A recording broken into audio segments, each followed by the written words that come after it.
Yo, hey, can you hear me? You listening to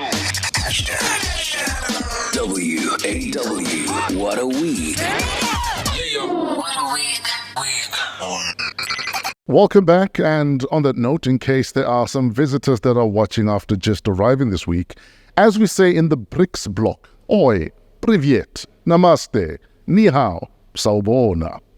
Unlike a certain BRICS leader, I won't be using any of the people I know to shoot down planes that might or might not have people that don't like us.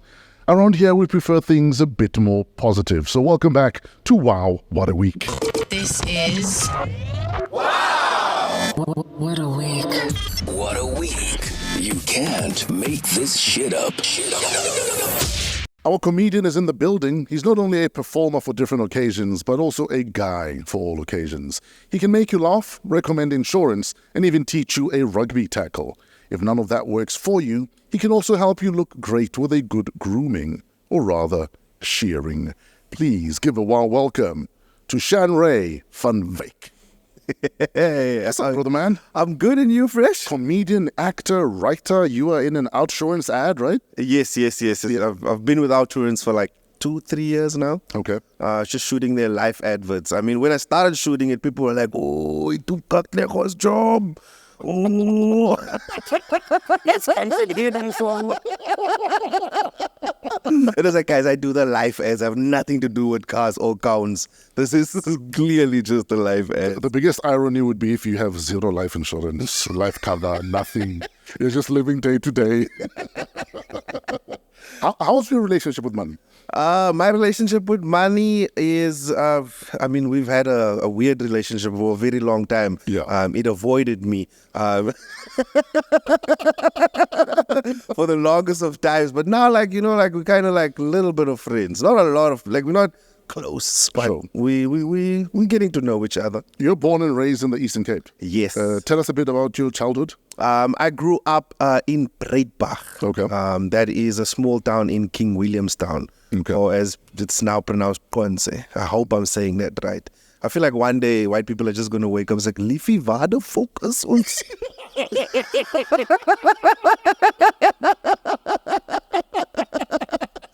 So yeah, I hope I'm pronouncing that properly. And I grew up in Breitbach. We said it's turning into Zimbabwe. Right now, we'd rather live in Zimbabwe. At least we can pronounce it.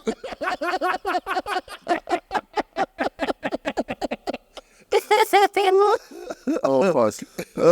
So I grew up in Breitbach until I was like 16 years old. And then my father, he got a job in Pretoria. Okay. And that's when we moved. So you guys literally jumped from, was it Breitbach Breitbach to Pretoria? to Pretoria. Tell us about the culture shock of such a move. First of all, bro, when I came to Joburg, things were different. I was used to, fields. Yes. And when I got here, I'm like, there's so many robots. That's my first thing. I was like, there's so many robots. I was like, why are they using so much There's electricity? so many robots and so many Tswanas. Why do they speak like... I actually called load shedding years ago. I was like, this is too much electricity, guys. No, it's gonna run out. So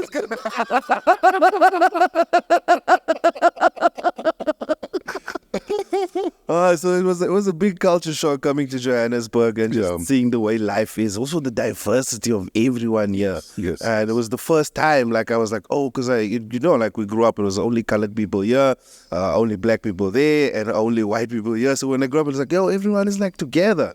And I thought it was, this is what Mandela fought for. And then I got to know the people. I'm like, Mandela needs to do more work. It's like, Madiba, wake up, dog. Dog, your job is You left us, it's too much work to do. it's too much work to do, Your rugby career, what happened with you in rugby? Oh, man, I started playing rugby in high school, and I played under 21 Currie Cup. Okay. Those were the best years of my life, I think, because I would have retired a Springbok. Sorry, one of our team is an Indian guy. No, not that curry cup. Kuvesh just heard curry, and he was like, is it lunch already?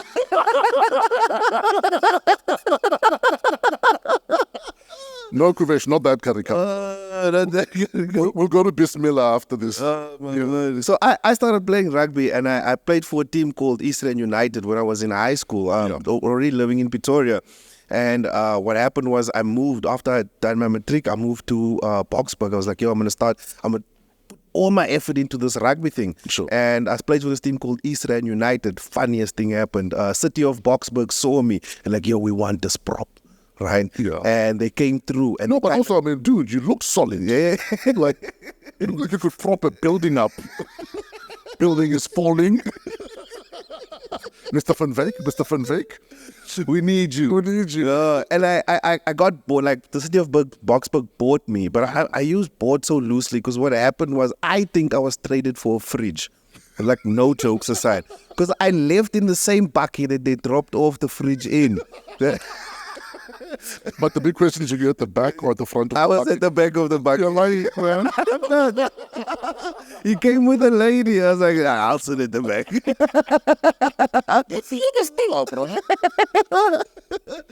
And and then I played for the city of Boksburg sometime, and then I played under 21 Currie Cup for the Falca.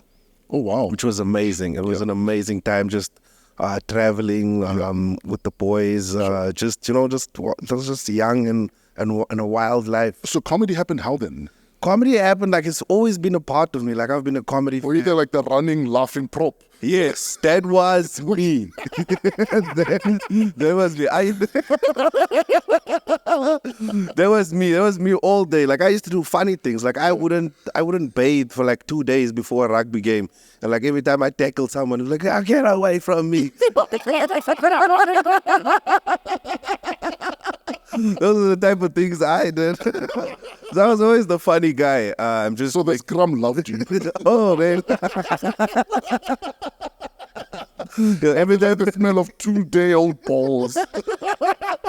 Every time we'd go down for a scrum, like, something doesn't seem right here. Oh, fuck, man. So, one of the big stories this week, obviously, is the BRIC Summit. Yes. I think over 40 leaders from around the world and in the country. But what struck me though is it Narendra Modi of India? I think his motorcade was driving in the Pretoria area, and he had a bunch of fans, obviously from India. There was a bunch of fans that were along the side of the road with Indian flags. So he stopped the car and he went and greeted everyone. Wow, I thought that was that's like a Madiba thing to do. Yeah. That fuck security, I'm going to greet those people. And often Madiba's security detail complain about that. That we'd be walking and all of a sudden Madiba's in the crowd. We're like, well, how did he get to the crowd? He's busy greeting people, taking pictures. And Narendra apparently, Prime Minister Modi, said, no, stop the motorcade. I'm going to greet these people. And he did that. That's so nice. After South Africa did what they did to him at the airport and forgot that he's coming.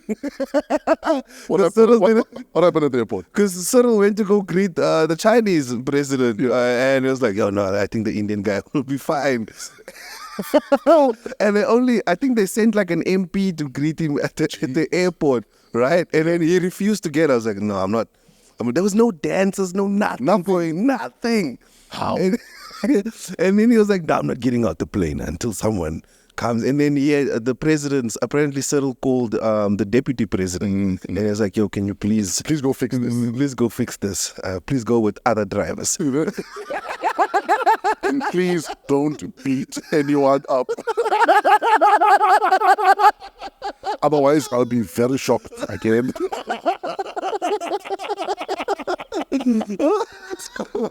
Oh man, but that's so cool of him. That's so nice. Just getting out, greeting the people, because we have a big Indian population outside of India. No, yes, absolutely. So Flip Kuvesh is here. Yeah, and this ball. That's my type of guy. In fact, one of the reasons Kuvesh is here is because we were like, come on, guys, we kumbaya, we must hold hands and we must all work together. Oh, you guys just short one colored guy. You're here. So what's that?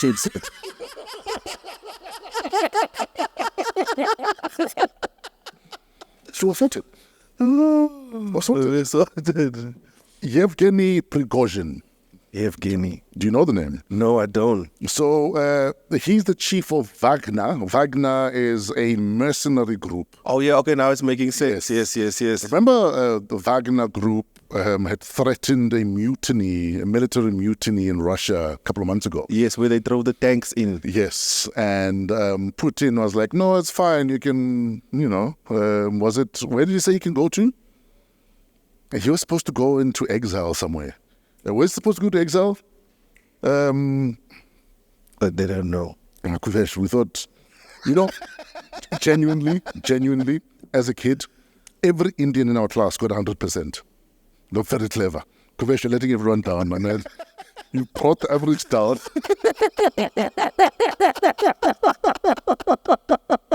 So he was exiled.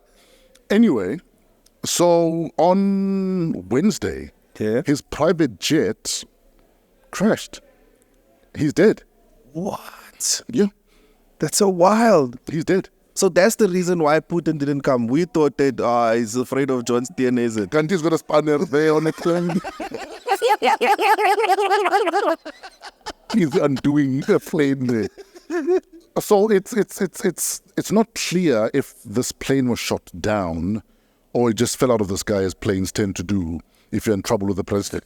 You know what I mean? But so we're told he's dead with his stuff. And obviously it was a private jet, and Prigozhin is dead. But most people are saying, what took so long? Because the fact that you embarrassed Putin the way you did at that time with that mutiny, there was no way you're going to make it to Christmas. Definitely. I think as the Russian president, and he doesn't like to be teased. I mean, did you see how they teased him when he was on that horse? Like just riding bare chest. I was like, no president will ever do that. Yeah. Can you imagine just Cyril on a horse on the Pala Pala farm, just bare chest? I was like, and people teased him and he didn't like it. I can actually see, though, President Ramaphosa on an ankole holding those big, what are they called? Those horns. Those are horns. Huh? So I was very surprised that he's big. Because he's always surprised. I was surprised. Because I saw actually a picture of Cyril standing next to those cows. Yeah. I couldn't believe why are those cars so expensive? I'll be lying to you if I knew.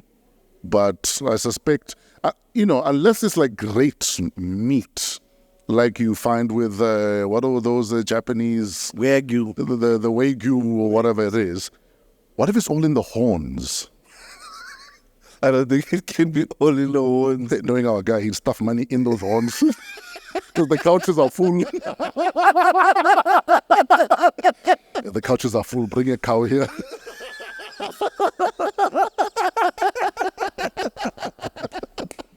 Let's put it in the horns.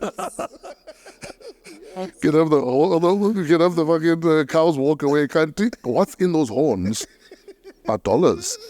I mean, they did the same thing when I watched Blood Diamond. I saw that they do that same thing in the DRC where they cut like a piece and they'll put the diamonds inside of the sheep. Oh, yes. Yes, and then you just like walk the sheep and everyone's like, oh, just walking the sheep over the border.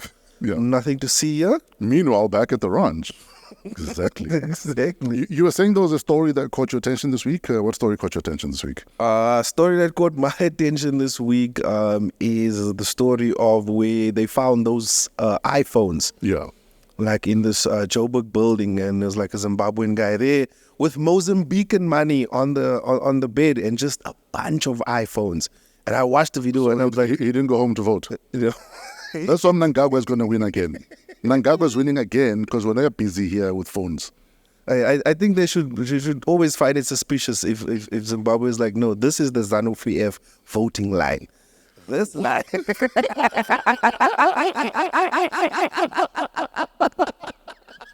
That's what it was. Yeah.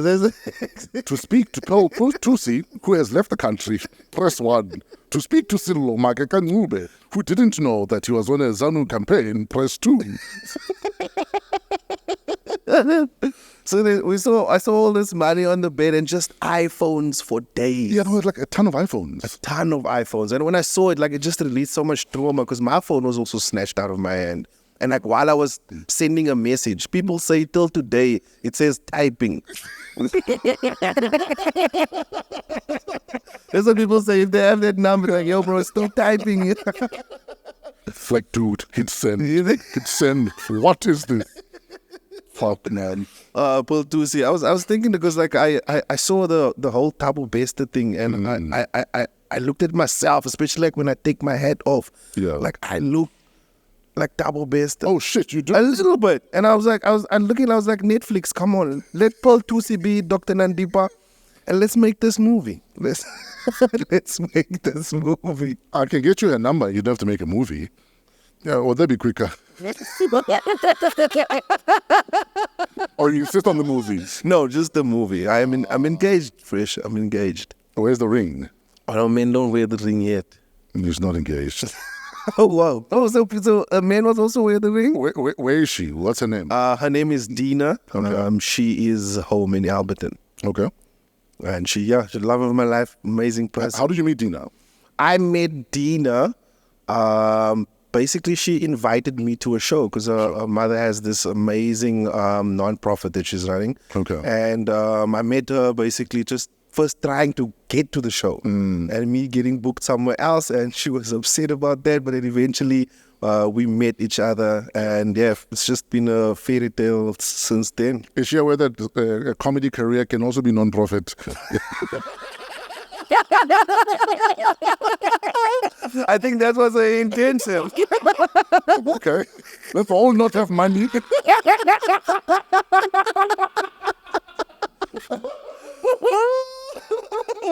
Now, a comedy career is hard, eh? Yeah, I'm just thinking back. A comedy career is hard. It's a long time before you start making money. How are you making money in comedy? I am making money in comedy. I am making money in ads, which is actually the biggest revenue I get, and some acting that I do. But you on Scheme Sum? Yes, I was on Scheme Sum. Tell us about that. It was an interesting experience because while I was doing Scheme Sum, I was also doing the outsurance ads, right? Yes. So, like in Scheme Sum, I played a scammer, right? So people tell me what's timing. People tell me that they would watch Scheme Sum and see me scam their favorite character. And right after that, the ad plays and here I am. Well, ladies and gentlemen, if you're looking for insurance. Someone posted a meme, you know that Indian guy that stands like this after the cricket, you know that? Yes. Someone posted that, and it was like, yo, outsurance right now. Just. So did policy sales go up or not? I don't know. I'm back for a second campaign, so you know what I'm saying. Oh, so there's a second campaign. Yes, a second campaign. You're not doing too badly then. Yeah, I'm not doing too badly. We just shot a second campaign for the Rugby World Cup. Yeah. So it's basically like nice. We're there with Cooks and Potter. Yeah. I think Potty is his name, and we just kind of like having this spoof. Not game show, like sports halftime show. Sure. And we just there presenting and selling more insurance. Okay, so you're not so non-profit after all then. We are doing so nice. Are you doing shows? Where do we catch you in action? I run a show myself. It's called Bioscope Sundays. Every single Sunday, I'm the host of that show. We do at Mill Park 44 Stanley. Okay, Mill Park Sunday. 44 Stanley every Sunday. Every single What Sunday. time? 6:30, and then show ends about like 8:30, so you can get home and catch up on that carte blanche. Where's my management? Because I want to... Please call management. Maybe we can attend the show on Sunday. Yeah, come through. This week I've got Robbie Collins, Moja Klioko, and Abuti Lolo. Oh, nice. That's a beautiful lineup. Please call management there. Can we call Tolesmo quickly? Yeah. Apparently Tolesmo is getting sued. Why? Apparently Tolesmo is getting sued by Rosie Mutine. Oh, no. Washed up actress turned... content creator. No content, there's zero. Washed up actress turned... Yo, big bro. Tall ass Mo. What's up, my brother? How you doing? I heard reliably... by the way, we are recording the podcast. Jesus is Lord. Just so you know, yes. And we're hanging out with Shanray Van Wyk. I don't know if you know Shanray. Shanray. Maybe if I see her, I'll definitely remember. He's a colored dude that plays rugby and is in outsurance ads. And he's very funny. Oh, Jesus. Oh, the tough guy. Emina, what's up, my brother? Hey, Tolas, how are you, bro? Hey, it's Khafar Mustai. I'm good, bro. I haven't spoken to you since you wanted to be in the middle of that poster.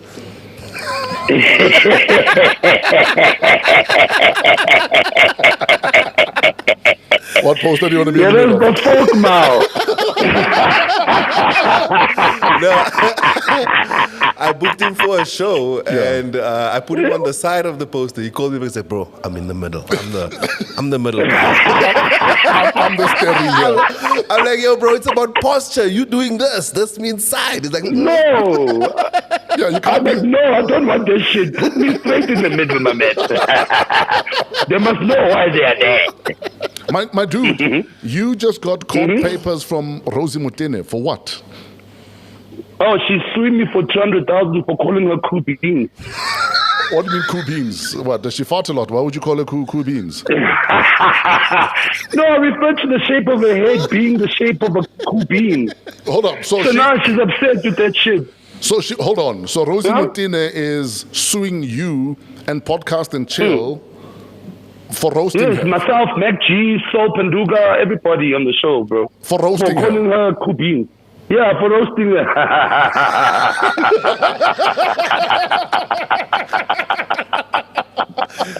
Don't go around calling people cool beans, peas, anything, chickpeas, whatever it could be. Do not name other people under the category of vegetables. You will get sued. You understand me?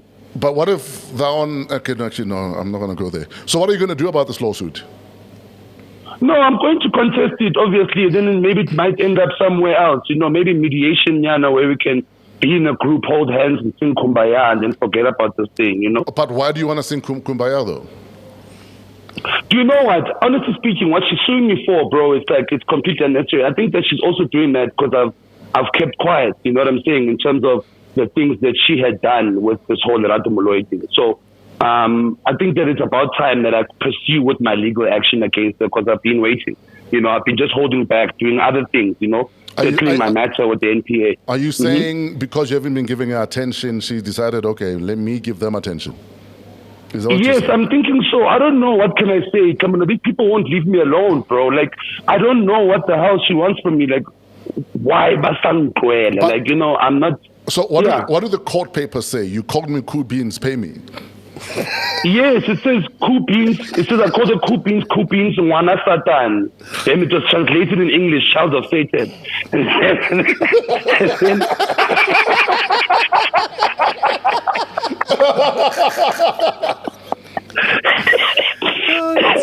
Hey, so now I'm being sued for that, guys. So now I have to go to see my lawyer and contest this thing because I thought she's a public figure and you can talk about public figures. So it seems like she doesn't want to be discussed about. But she has the right to discuss me and call me a rapist on public platforms. You know what I'm saying? But so I don't know how does that work. But isn't that the wildest thing, though, that she's the person that's been writing letters to any and every business people that you work with or have worked with, besmirching your good name.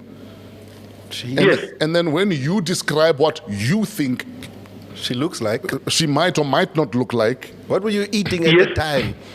Yeah.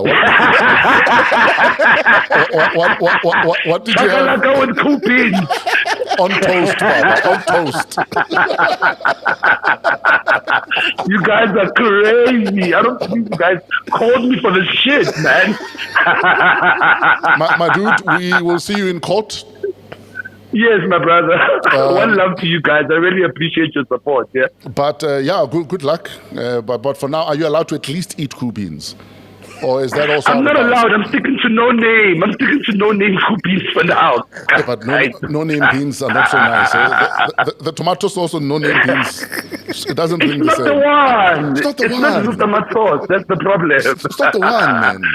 Thank you so much, guys. And dude, please tell the gentle brother there that I appreciate his bookings all the time, ne? And he must holler back at me. We must do some more dating shows. We'll see you at Matt Black on Wednesday. On Wednesday. This coming Wednesday. Yes, my Matt brother, for the Black. Deep House Comedy Wednesday. Absolutely. Yes. Tolesmo and myself, Deep House Comedy Wednesdays at oh yeah, I haven't told my office yet. They're looking at me very funny. But yeah, I'll see you at Matt Black on Wednesday. Cheers, brother. Thank you so much, big bro. I really appreciate it. Away, my guys. You must be out of the studio. Behave yourself. Don't tell men about my kaka dancers. That's all. Don't worry, I won't just... Dude, with this lawsuit, are you at least allowed to say, for instance, in Niger, there was a coup? Or you can't even use words like that. Definitely there was a coup here to remove me off my throne, eh? God bless you guys. I love you big time, big time, yeah? At least are you allowed to talk about regime change?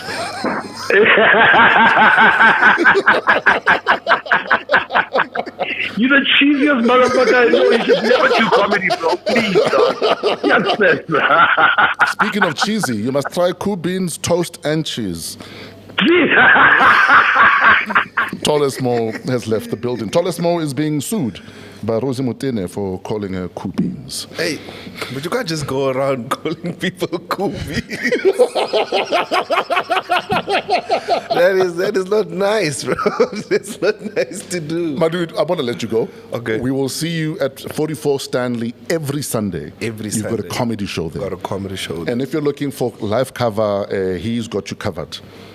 But you're done with Scheme Sam, right? Yes, I'm done with Scheme Sam. I'm no more doing those. TV work? Any other TV work? I mean, we're shooting something later today for SABC2, so you might see some stand up of mine. That's coming dope, soon. man. Yeah. That's dope. So you're rocking. Yeah, we're rocking. But also, you're about to get married, so you better fucking work hard. I saw the prices of the venues. I'm like, yo, can't we just get married here under the lapa? You know, it would be magical. And what did she say? She said no. She said no. No, but doesn't her mom have a non-profit? Can they get a venue booked by the non-profit? No. To say it's a fundraiser? Her mother does absolutely amazing work. Auntie Zorina is like an angel. Why are you calling your mother auntie? No, because we're not married yet. So you're calling your Mom future, Zorina. So you're calling your future mother-in-law auntie? Yes, for now. Even now. And then, I'm from the farm, fresh. We do things properly. Okay, so she's auntie, and then after the wedding, she switches to Ma. She switches to Ma seamlessly. Oh, you come in straight with the Ma from the beginning. Just Ma, eh?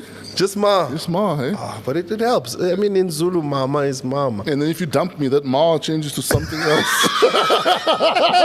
Gets a nyao there in front.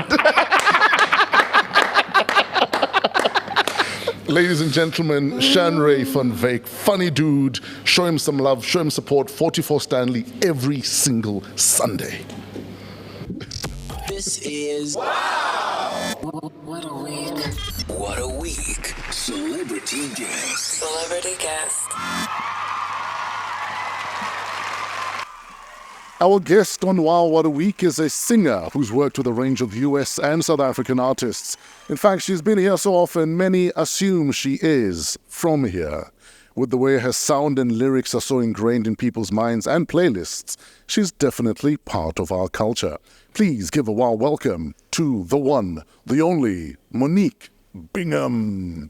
Dun, dun, dun, dun, dun. I love that. Hey, Mo. Hey, how are you? I'm so good. How are you? How have you been? I'm good. I'm just tired. Tired of what? I'm so exhausted. I've been working hard on the show that I got coming up. Okay, so you've got a show coming up. Yeah. In fact, let's start there. Yeah, baby. Like, what show is this? Where's the show happening? The show is Sismo. Okay. 10 stories high and low. It's going to be at Soweto Theater on Sunday at 6 p.m. And it's definitely a new thing. I've never done a show like this. Okay. I have developed short films. We've done 9 of them with Vincent Lowy, and we're going to show films, and I'm going to perform live, and it's autobiographical, just a bunch of different stories. Oh, wow. Yeah. So Sismo at the Soweto Theater this coming Sunday. Yes. 6 p.m. 6 p.m. Where do we get tickets? You can get tickets at Web Tickets. Okay. Yeah. Take us back to where it all starts. Born and raised? Born in Brooklyn, raised in New York, all over, Queens, on Long Island, Yeah. and Manhattan, running around my whole life. But New York is home. So music influences as you were growing up, pre-teen. What are you listening to at that stage? The first one that comes to mind, preteen, it's Stevie. It's Stevie Wonder all day, every weekend. yes. He was on, and we would clean in the house. Stevie is the 70s to me. Sure. Yeah. And at that stage, what's the dream for Monique? Actually, I wanted to be a writer. I wanted to write novels Yeah. as a kid. Yeah, but I always loved music. So you decided to turn your novels into 3-minute long Exactly. It's just so chapters instead. yeah. It's poetry. It's poetry. Absolutely. In fact, you posted on Facebook the other day about how your mom used to work at a certain store and hip-hop legends used to come to this store. Yeah. Melly Mel and Scorpio, Grandmaster Flash, they used to come in there all the time and shop. Tons of famous people. So what were you doing at work with Mom at the time? Well, like, you'd go in to visit her because I loved the Village and the whole punk, actually, clothing scene and everything. Oh, yes. Hip-hop, but I loved, like, punk clothes. And the store was the mainstay on 8th Street back in the day. Oh, yes. And so we'd go in and just hang out, and, all kinds of stars would come in there. It was amazing. And the kids that worked there were all really hip and cool. Yes. And we got to do, like I posted, we got to do this fashion show on television with Scorpio and Melly Mel rapping to White Lines. Oh, yes. Which was a big record back then, so that was great. Hip-hop turning 50, what does that mean for you personally? I mean, I am a card-carrying member of the hip-hop generation. Yeah. I was there. Actually, on Sunday night, I do a little spot about seeing LL Cool J when he first came out on the back of the bus, and we had a little moment. So you have to come to Sunday to the show to see the whole story. Hold on, so you had a moment with LL Cool J? Yeah. Is he aware of the moment? He was at that moment. So was this after he dropped my radio? This is right after he dropped my radio, like weeks after, like I had just seen him. I feel like we were raised on exactly the same music. Because Probably, right? Across and across the world from each other. I mean, you're just 2 years older than me, so we're probably raised on the same music. Yeah. Sure. In terms of, like we're saying, I mean, we are 2 years apart. As an artist, how important is it to become comfortable in who you're becoming and the age you're becoming? How important? Because for some people, aging is oh my God, the world. Most people. The sky is falling. Yeah. Yeah, I mean, we live in a youth worshiping society. Yes. You've got to belong to your generation at some point. I think it's kind of pathetic. You have to own it at some not stage. to. Yeah. Yes. Yeah. And just be genuine. Personally, I mean, there's no other reason for me to have any fans. Sure. It's not about glitz and glamour and all kinds of stuff. It's what's coming out of me, what's coming out of my head, and that gets better as you get older. So, yeah, I honestly, I don't care about aging and all that anymore. I can't. Did you used to? Sure. I think it starts about in your 40s, right? You're like, oh, snap. Yeah. I'm getting old. I'm on the 4th floor. But my career hit its peak. Absolutely. Thus far. And personally, I think there's way more to come, but it was in my 40s that it happened. But wouldn't you say kids born in the 70s are built tougher anyway and don't age as fast as other kids? I don't know about built tougher, because I did a record with Rocco just the other day called Post-Truth Youth. Yeah. Psychologically, this generation, and even the one right before this generation, you've got to deal with a lot more stuff than we had to deal with emotionally and mentally. We had to deal with preservatives in our food. That's about it. Yeah, and like no seatbelts. Oh yes, and my BMX is broken. That's about it.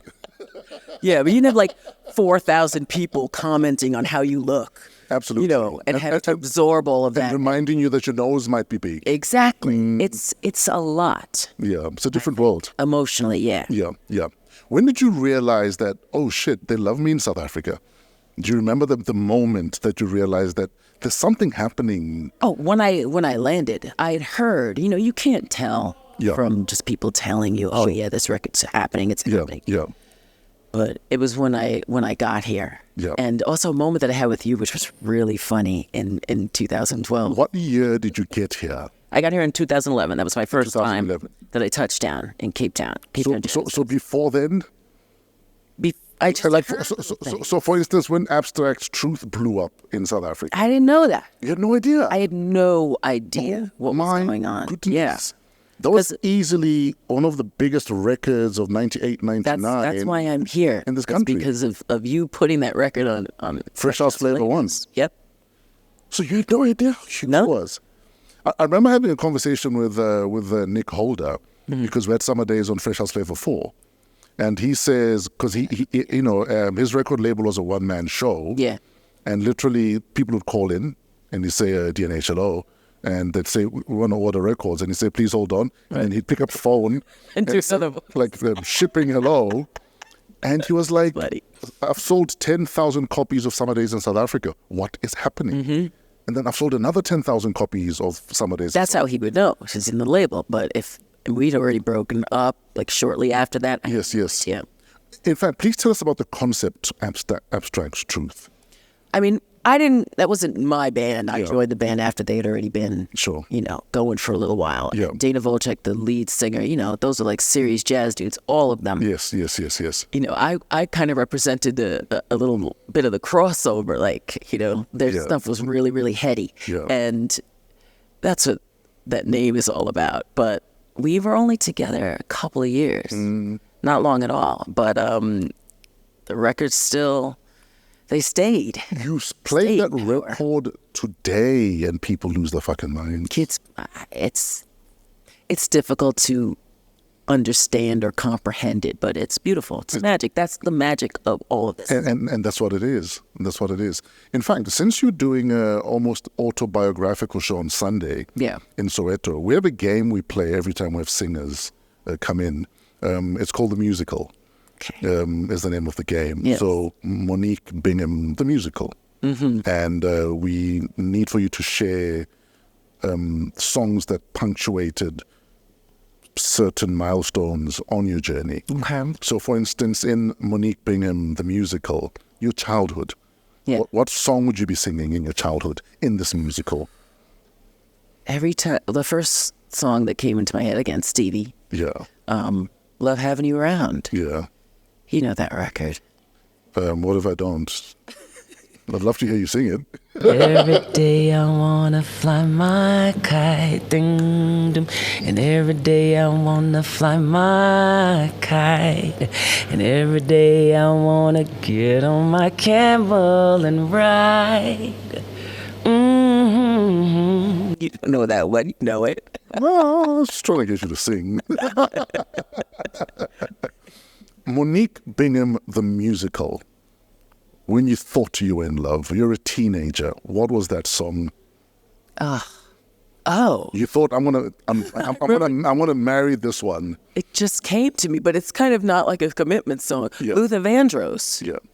Let me take you home and keep you safe and warm till the early dawn. I forgot the rest of the words. It would be so nice if only for one night. I loved that record. Does your husband ever wake you up and say, please just sing? No, he sings. He's always singing. I don't get a chance. Like, hubby, I'd like to get a song in edgewise, please. I sing all the time. You don't give me time to ask him. But yeah, he's a singer. Don't put on Teddy P around my man. All right. Teddy Pendergrass, it's on. Are you guys going to record anything together anytime soon? I think you should. We should. He's not bad. He can sing. Yeah, absolutely. Monique Bingham, the musical. Your first heartbreak. My first heartbreak. Do you remember your first heartbreak? What song got you through That's that? so many heartbreaks. I don't. Jeez. Please send the list. I will take care of it. Yeah, right? I should. Just send me the list. Send me the list. I got this. First heartbreak. I'm thinking of LL Cool J again now because it's Sunday. Remember that the first hip hop ballad? What? No, in my room sometimes from the yeah. not the back I of need my love, mind. right? I hear my conscience call, telling me I need a girl as sweet as a dove. For the first time in my life, I think I'm in love. That's it. There I was. Geez, like I said, we grew up on the same shit. Yeah, that was the first hip hop slow jam. Whatever the slow jams, I gotta put a slow jam out. Yeah, I think you. Come on. I think you need to do that. That was a moment. Yeah. Monique Bingham, the musical, realizing that South Africa loves me. What was that song? Poor people. Yes. That was the one that I really like. That was a monster. That's when I started hearing. Yeah. That was a monster. People were like, "Yeah, I just came through the airport, Yeah. the JNB, and Yeah. they were playing Poor People." I'm like, "Oh snap! Okay, that's when I was like, I've got to get there." It was on top 40 radio. That's how big it was. That's the thing about here. Yeah. That's different. Yeah. And the freedom that you guys, DJs, radio DJs, can play whatever you want. You can break who you want. As long as it's hot. but I mean, yeah. Yeah. And that's what happened here. That record got to be played on commercial radio, got mass exposure, and people responded. And I feel like that's really all it's about. If you can get the exposure, something's good, people are gonna dig it. Absolutely. Yeah, but that was the one. Are you going to give us a sample of Poor People? Ain't got no green, can't afford no dreams. And the only thing getting cheaper is me, it seems. Look out my window, still the same. Ba-da-da. Same bunch of no count niggas being don't count niggas. Nothing changed. What we talking about? We're talking about poor people. That song is that's like a Kind of a hard song. Like that got politically and socially. And yeah. I was about to say, I mean, just at a conscious level, that was a deep song. Yeah. And when I sang it, see, Why I sang it here. Why did you go there with that song? I went there because, actually, I remember there was an incident. I was working my day gig. Yeah. And there was a woman in my office, and she had her child with her, black woman and a black son. And she was dark-skinned, and she made a comment about, look how dark my son is. He used to be so much lighter or whatever, right in front of the kid. And I was like, wow, that's really, really just some racist, deep stuff. And I thought, we do that to each other a lot and talk about each other a lot and ignore the larger problem and turn white supremacy and all that stuff on ourselves and on each other. And that's where it came from. It was like, what do the worst things that we say to each other sound like if we put them in a song, like, so you can hear it. And that's where I went with it. But that song, it depends on where you perform it. Yeah. Because when I played it in Lesotho for the first time, I was having like a moment, because I'm like, poverty and what it means to me in the United States is one thing, and poverty and what it means where I was, it's a different thing. And they were singing it almost like a rallying cry. Yes. Which is what it is, but it was different. It was a different energy. So yeah, because at a deep level, it's not a party song. No, But people want to party too. exactly, and that's also with the house. I'm a songwriter. I have a degree in creative writing, and I realized, hey, I've actually been using it, because there ain't much you can use that thing for. But stop my glasses. But writing songs, and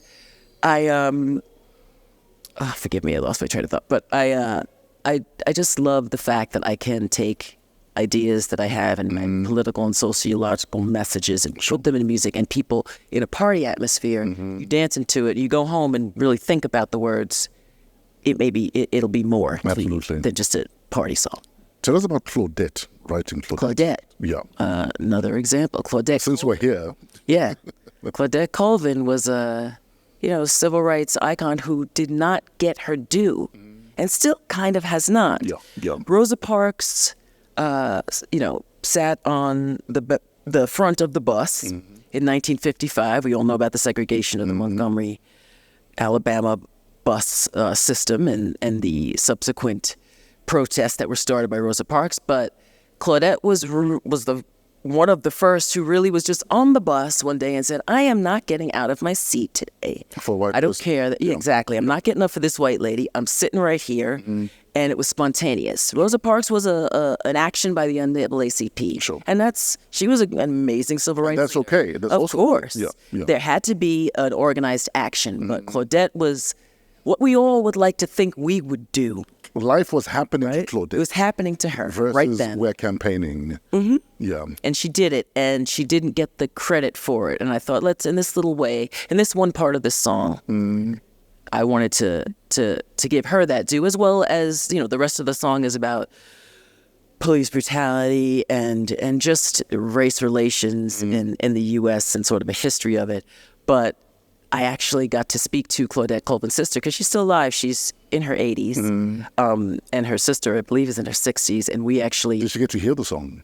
Yeah, she played it for her, and I got to at least have a relationship with her sister, and can get messages to her. But that was amazing, and that's again the magic of music. Sure. Why am I able to now have this relationship with this amazing icon? Absolutely. But music. Monique Bingham, the musical. You're working your 9 to 5, but all you really want is a microphone. What song got you through having to go to a 9 to 5? I had to write that song, madame. That was killing you. What was your 9 to 5, by the way? I can't even talk about it. Okay. It was the most 9 to 5-y, office-y, most pencil, So you went- paper pushing kind of You went job. as 9 to 5 as 9 to 5 gets, basically. Honey, yeah. Like straight up commuter, Yeah. stuck in the subway, cramped with my coffee in my hand. Yeah. Been like, yeah. What song got you through your 9 to 5? Music, making my own music is what got me through it. I had to write the damn song myself. Yeah. Day Gig Blue. Let's hear it. Do whatever. Poets lie, they cheat, they can die of defeat, but they never would trade rapture for thrill. Play past due on the bell. Let grass grow neath their feet. It's a jazzy one. I'm doing it on Sunday. Every song that you've penned could be a jazz number. That's what I Every single one of gravitated them. Yeah. I love jazz writing, like Cole Porter or Duke Ellington, like perfectly turned little phrases, and what's that in that line in Lush Life? 12 o'clock tales. Like, I just love words, writing. So Are you an old soul, would you say?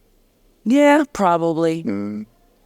Yeah, I would say I was. I do love like the old 40s and 50s, Ella Fitzgerald and Sarah Vaughan and Sure. and Ian Coltrane and all jazz for sure. Yeah. On my way to being a jazz musician, I ended up in house, which is a lot of musicians Yes. end up yes. that way. Absolutely. Yeah. No, but even the legend, I mean, whether it's your Stephanie Mills or your Jody Watleys, I mean, house music said, hey, I'm here. Yep. You know? But how's it's so open? Yeah, absolutely.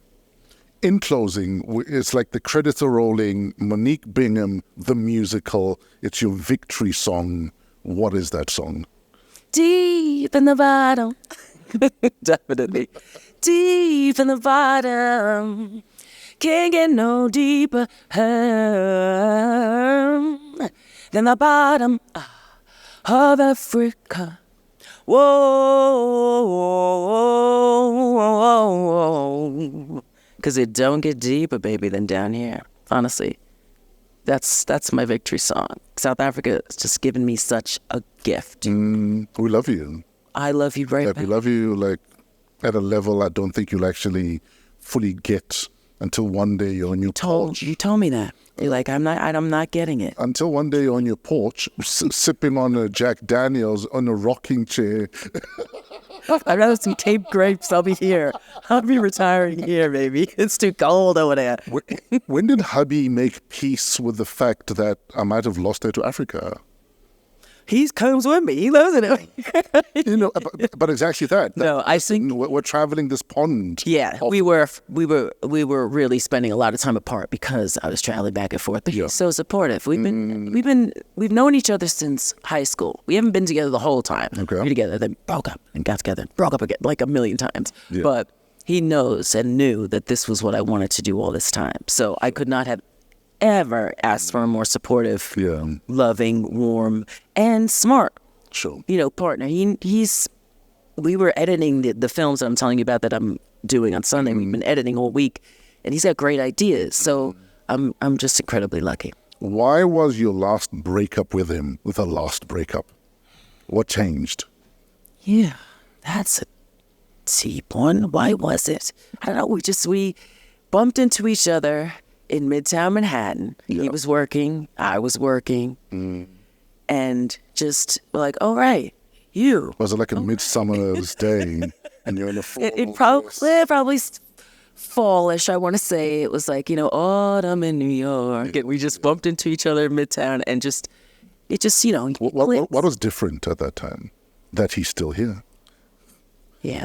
What was different? I don't know. I think we just realized that we almost molded each other into exactly who we wanted the other one to be. And it was like, okay, enough playing around. Sure. Yeah. And we've been together for almost 30. Jeez. Just got married. We're newlyweds, though, because we were like living in sin for a nice long time and loving it. Yeah. But you know what it was the pandemic. We were like, oh, snap. We should get married. At least Oh, what's going on? Let's get married. if one of us dies because of COVID, let us be married. For real, like you started thinking about stuff Yes, like that. And it yes. was like, we're going to spend our lives together. What are we doing? Let's just do it. Absolutely. Yeah. Did you think he was crazy when he proposed? Did he propose? Did you propose? Yeah, he did. Yeah. In the kitchen. Uh-huh. No, we knew. Yeah, We had already decided we're spending our lives together. sure. So it was just paper. It's just formality. It's just let's involve the That's government. all it was. Let's involve the government now. Exactly. Just because, they're going to involve themselves if something happens anyway. Let us involve each other. But we did it at Grand Central Station. So Oh, wow. super Yeah. cliche romantic, New York. But Looking at your discography and some of the names you've worked with, whether it's a Jelly Bean Benitez or Black Coffee, yeah. like, do you ever pinch yourself and, like, ask yourself, God, like, what did I do to deserve all this favor? I do all the time. Just to be able to do this and live Yeah. is a gift. I don't ever want to forget it. And I always remind myself, like I told you, I'm exhausted. I'm so tired right now, but I'm tired because I'm doing something that is just a complete labor of love. Yes. I'm so incredibly lucky to have worked with all the people that I've worked with and that I have no horror stories. Sure. A lot of women have a lot of horror Yeah, stories they about do. this industry, yeah. And I've realized really how lucky I am to have sidestepped so much of that and to have been able to work with gentlemen, for the most part, who, have treated me with respect. And yeah, I'm glad I have none. And also, I didn't really take any. It also helps. Yeah, Yeah. you can't It also helps to to actually be able to walk away and go, no, be no bullshit. Yeah. you've got to. In fact, speaking of Jelly Bean, I was telling him a funny story the other day. Okay. So growing up, I was a Jelly Bean Benitez fan as a kid. Yeah. I think I was in grade 4 or grade 5. Okay. And then Madonna bursts onto the scene. And You got stories. and then I had this massive crush on Madonna. And then I read in a magazine Madonna and Jelly Bean are dating. And I was upset. Together. I was upset. It was like, You could take him. this is my Madonna. And then as fate would have it, I meet him in Miami and we exchange numbers. Yeah. A year later, I'm playing at his party in Miami.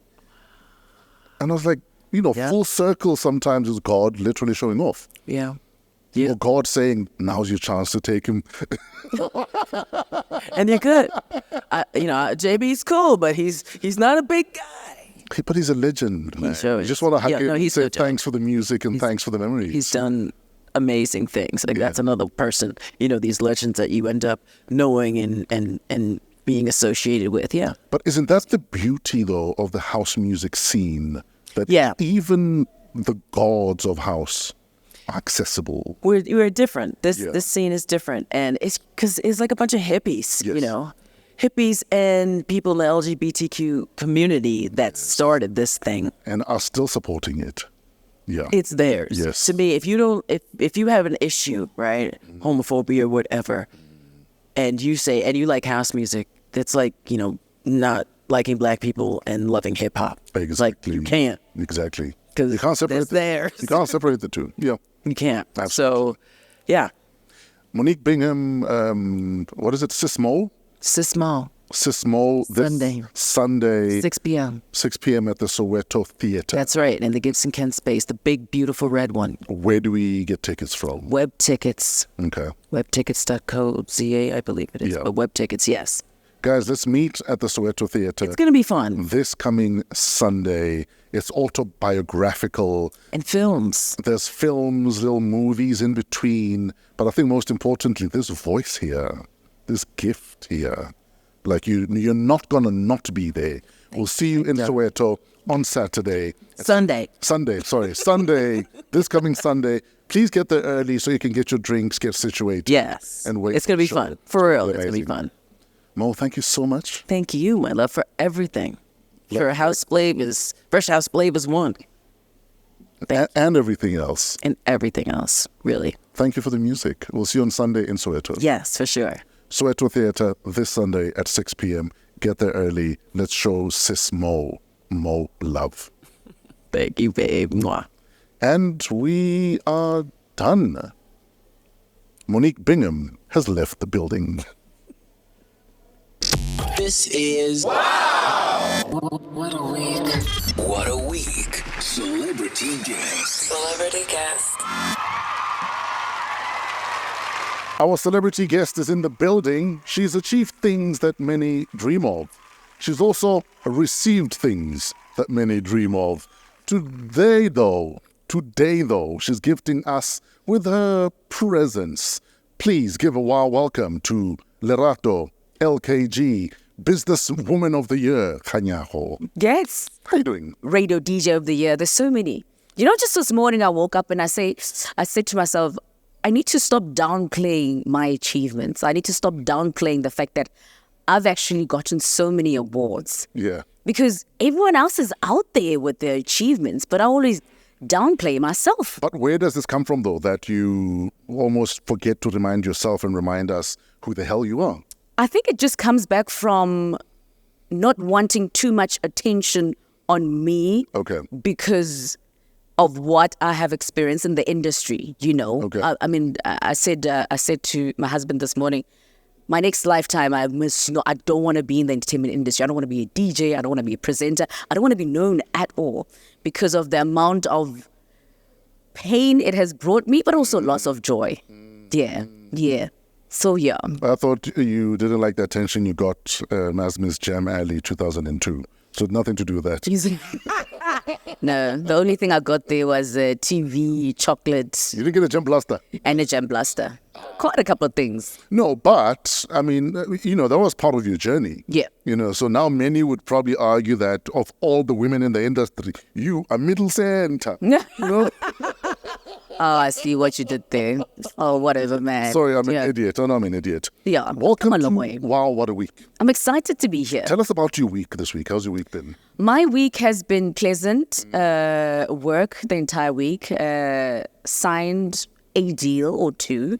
As one hopefully does. They don't change their minds. You know how it is with brands. They wake up tomorrow, oh, actually, no, we don't want you anymore, or whatever it is, But last night I had a gig, woke up, went to bed at about 2 a.m. Yeah. Had to wake up at 7, do hair and makeup for you.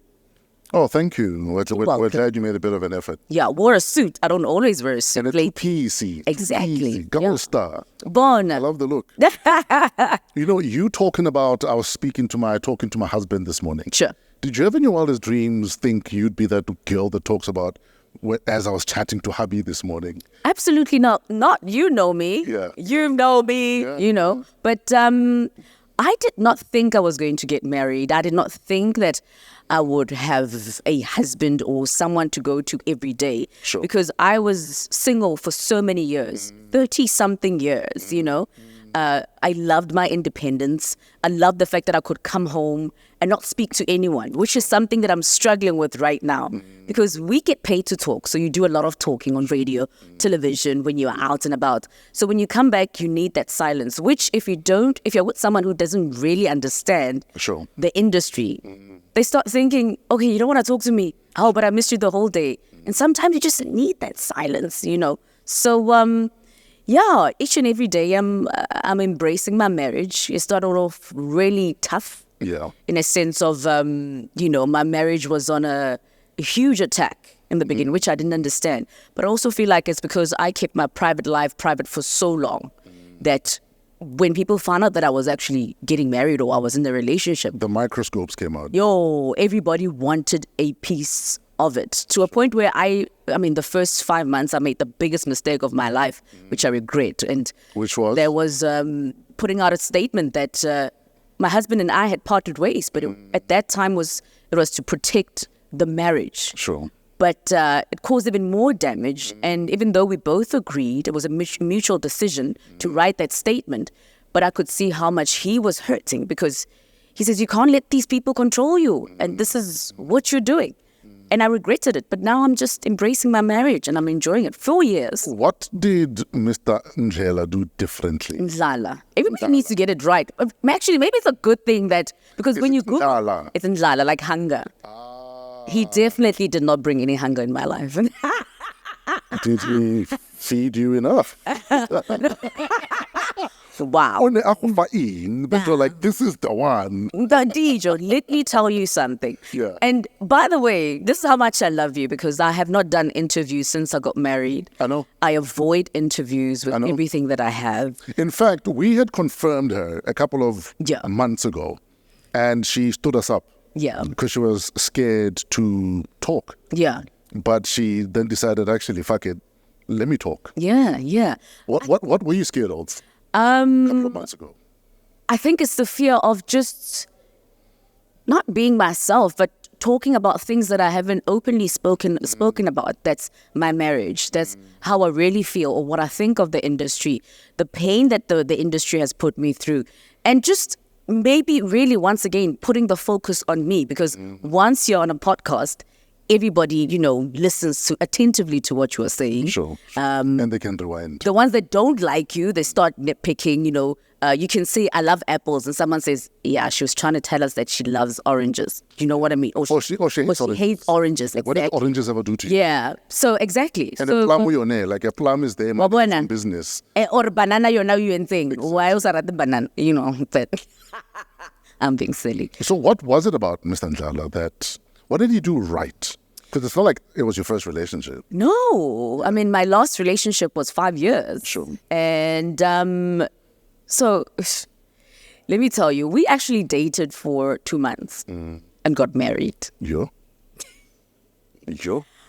It was... So you beat my record. We did Lobola after 3 months. Oh. Yeah. I mean, I don't feel so bad. No, it's not bad. Yeah. The thing is, when you know, you know. Yeah. No, 100%. In fact, within the first month, you know if you want to spend the rest of your life with this person or not. Yeah. Within the first 100%. month, if not even less than that. Yeah. Yeah. I mean, we've known each other for years, but man, I was just like, it's just something, I don't know, because also he was out there, he was extravagant, and you know how I like my guys, very chilled. And I mean, he's very chilled, very reserved. But it's just his achievements maybe were a bit too intimidating for me, because you start thinking, how many women is he dating? Oh my God, his record list. How many? So many negative things. And we hooked up. I think it was December. Started chatting again, and I was like, gold teeth, because he had. See, love makes you do weird things. So what, did you melt them down and put them on your finger? No. Wow. Nina, what are you laughing at? What? Oh, are you roasting me? No, man. No, it's not a roast, man. But like I said, I know. No, I didn't. I didn't, actually. How did the conversation go that these gold teeth have to go? It was really tough, but I'm very blunt, right? I'm very straightforward, which sometimes works against me. But I mean, the one day I said, I really don't like your gold teeth. So if we're going to get married and you're going to be waking up next to me every single morning. You can't have more money in your mouth than I have on my finger. Exactly. And exactly. Because there was a lot. Tato, there was, I think, 6. I couldn't understand. And I said, I actually don't like your exes because they let you, keep they allowed this. The gold. They allowed this. Even today, I don't like any of these exes. When you eat, I can hear the fork in your mouth. I'm not lost. Wow.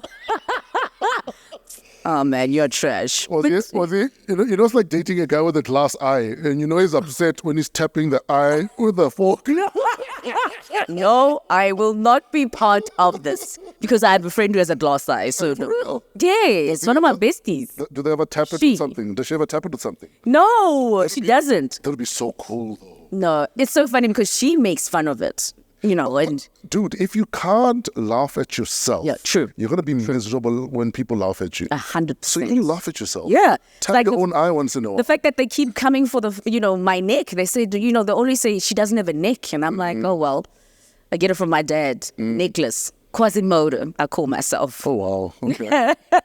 It's Quasimodo, right? With the short neck. Yeah. Anyway, so the teeth are gone now. The teeth are gone, and yeah, man, and we just no, you need to get over it now. Listen, I'm over it. I'm teary, like I know. I felt like my street cred was gone there, and he hadn't met any of my friends. And I said, before you meet my friends, family members, the teeth have to go. Oh wow! Because it's something that I will speak about on radio all the time. But I will never date a man with gold teeth. Meanwhile, back at the ranch, there I was, my guy.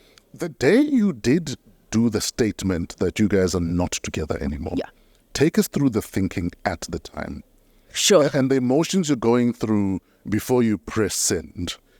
Because I'm sure there was a time before you press send that you thought maybe I shouldn't hit send. Yeah. I was distraught. I was upset. I was confused by a lot of things. I was certain. Because there's also a lot of negativity in the media. Of course. There was claims of fraud and this so and that. Fresh, so many things. And naturally so at that particular moment because I felt I didn't know him that much well. What is true and what is false. Sure. To a point where I started doing investigations by myself, which was a fucked up thing to do. Because if you're going into a marriage with someone, you need to ask them directly. They must tell you. They must tell me, You shouldn't be having to snoop about. Exactly. So then I said, okay, maybe just to get the attention off the marriage and for me to really find out what's going on, let me put this out. Maybe people will just divert their attention to somewhere else. And it just made it worse, But here we are today. None of the claims were proven true. Later on, found out that the people that were behind that whole thing was some of them were exes, some of them were friends with journalists that were friends with the exes. It was just a lot of things.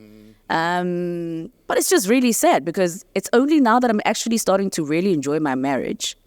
Because I've had to hide my marriage, and not really hide, but just be secretive and not speak about it. Like I said to you, I'm not doing interviews. Just the other day, I got a call from Drum Magazine, and they said, it's Women's Month, want to celebrate. And I said, yeah, if you're going to be asking me about my personal life, let's let it go. And they actually did. But because you're a friend, and I think because you understand, you've gone through your own fair share, yeah. So are you at a point now where, fuck it, I am married to this man. I love this man, and if you have a problem with it, it's your problem. If you don't, then fuck. Let's enjoy our marriage. 100%. Yeah. I am at a point where I'm 40. Yeah. I'm married. Welcome to the 4th floor. I know, love it. I have 2 amazing boys, 4-legged boys that I absolutely love. I have a great job. I'm living my best life. I'm traveling. I'm making money. I'm making moves. Why? I'm like, there's something about the 4th floor though. When you reach that age, you stop giving a fuck. Yeah. And not in a bad way, but you start living for yourself now. Sure. You know, you're not too worried about if I say this, what is the media going to say? Like tomorrow, if media writes something negative about me, fuck it, move on. But it depends though, because if you come for me now, or if you come for my husband, then I'm a bit more aggressive. Whereby before I would keep quiet and, oh my God, let's just let it slide. Now I'm more aggressive because I know, I've seen the amount of pain he has gone through because of the things that were said about him. So now I feel it's my responsibility to protect him as much as I can. Even though he feels, you know, he doesn't need protection because now he's starting to understand because in the beginning he was like, what do they want from me? Sure. You know, he inherited some of my battles in it. You know, some of my enemies, if I may so, in the industry. So, which is really sad because if my husband walked past here, nobody would be able to point it or say, that's him. Exactly. In fact, you could walk in here and we wouldn't know. 100%. Well, it doesn't help that he removed the teeth. Now we won't know it's him. I knew you were going to say that. Yeah, exactly. And I like it that way. What did you guys talk about this morning before you came here for the interview? We spoke about the gig that I was at yesterday and the fact that I got stopped by so many cops last night. On my way home because I was driving myself, which is not advisable. But, you know, sometimes I want to give my driver a breather. And we spoke about the interview. You know, I said, what should I speak about? What should I not speak about? And he said, you need to start being yourself fully because he's realized when I do like talks and I speak about my marriage, I speak about my work openly, the pros and cons of marriage, pros and cons of the industry I'm in, people embrace me more. Absolutely. Yeah. And I think one of the reasons people fell in love with you the way they did, especially when you look at the success that was the LKG show, which I feel should have gone on for another 5 years, possibly on a bigger channel, but that's a story for another day. Yeah. I think it's your realness that's endeared you to people for so long. Yeah. Now all of a sudden you became this guarded woman for obvious reasons. Yeah. For obvious reasons. And I think that's what people love about you. The fact that you're real. Yeah. It's so interesting that you say that because the other day I was watching an episode from the LKG show and I started reminiscing about who I was then and who I am now, or maybe a few months ago. And you're correct. I built up walls, pushed so many people away, people that could have saved me with whatever I was going through at that particular time. Friendships, friends, lost friends, pushed away family members, pushed away some colleagues. And dude, we used to chat a lot 5-6 years ago. I know. And I was like, what happened? What happened to her? Fresh, I won't lie. I started thinking that everybody was my enemy. I started thinking that everyone is against me. No one was standing up for me. Nobody was protecting me. So because Fresh is not coming out and saying, leave Lerato alone, you start thinking, so he's in on it. You know. So there was a bit of a psychological shift that I went through. And let me tell you that therapy helped me a lot because also it goes back to my relationships with my parents, that's with my dad and with my mom, and, you know, the things that I blamed my mom for, that I felt my mom didn't stand up for me in high school. My mom didn't stand up for me in tertiary. My mom, as an only child, my dad didn't stand up for me. So, you know, it's almost like child trauma that I have taken when you start thinking, nobody fucking stands up for me. My late grandmother used to stand up for me, and I mean, she passed away years ago. And after her, I just thought, I'm on my own. But generally, that's what hurting adults are. Often hurting adults are because there's a child you never healed back then. That child still needs healing. Oh, yeah. That child still wants attention. Yeah. That child still needs acknowledgement. Yeah. Sometimes all the child needs is an apology from the person that hurt the child. Yes. Yes, you're an adult. Yeah. But that child is still hurting. So I think it's important, like you're saying, if it's because mom didn't show up for you, that you tell her. Yeah. That, when I was in high school and you said this to me, that's what it made me feel like. Yeah. You made me feel invisible. You made me feel like I don't matter. Yeah. And I think those are conversations we often don't have with our parents. And these are conversations we ought to have with our parents. Yeah. So they know exactly why you might be the broken adult you are, or you might reason the way you do, because that child is still hurting. 100%. I agree with you 100%.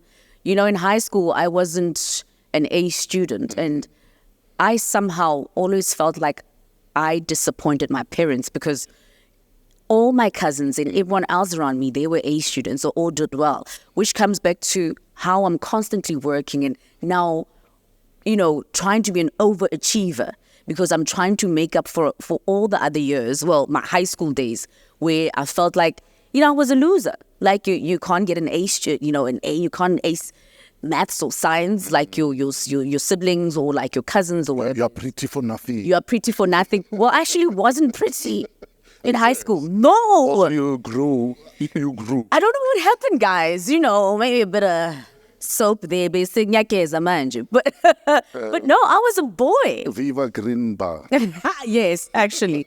No, but truly speaking, it is that. And I know I had a conversation with my mom not so long ago, and I said to her, are you aware that I've collected like a couple of awards? Because she was talking about someone else who got an award. And she was like, oh, I love her so much. She got an award. I'm so happy. And I said, oh, yes, that's great. But wait, are you aware that I got the same award last year? Yeah. And she said, no. I said, but I told you.